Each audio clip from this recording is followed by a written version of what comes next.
Biotech advances you should know about. How to fight cancer using your immune system.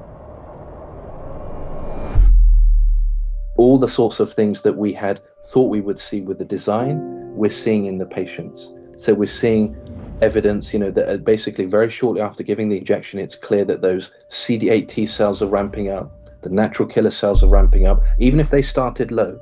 And the patients in our trial are really patients who don't typically have very many other options, unfortunately. When you're a patient with advanced cancer that has metastasized around the body and all the regular therapies you've kind of tried and there's nothing more that you can try, those are the patients that typically will enter the sort of trial, what we call a first in human trial. It's kind of the first time you ever look at the drug's activity.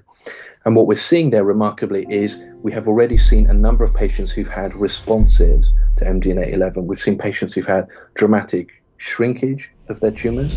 So Dr. Arash Yavari is a physician scientist with over 20 years of expertise in clinical development and scientific strategy, spanning immuno-oncology, inflammation, and rare diseases. Thank you so much for taking the time. Great being here, Arpan.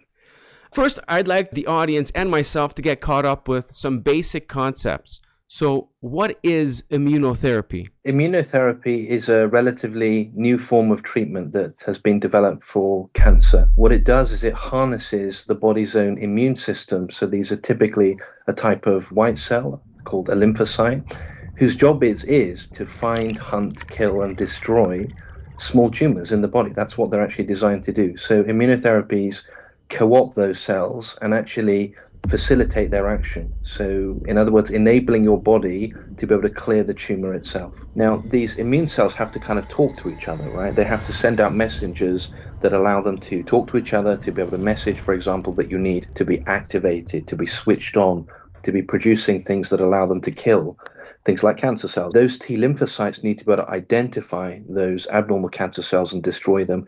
And to do that, they rely on things like cytokines like IL-2. So interleukin-2 is a cytokine. A cytokine is basically a fancy word describing a chemical messenger. So what it does is it actually causes them to activate, it switches them on and causes them to sort of replicate and proliferate. They turn on and they also produce toxins and things, if you like, that enable them to damage and to destroy those cancer cells. So interleukin-2 is really a very, very fundamental fuel, if you like, that is used by the body to be able to kind of turbocharge, if you like, this immune response against cancer.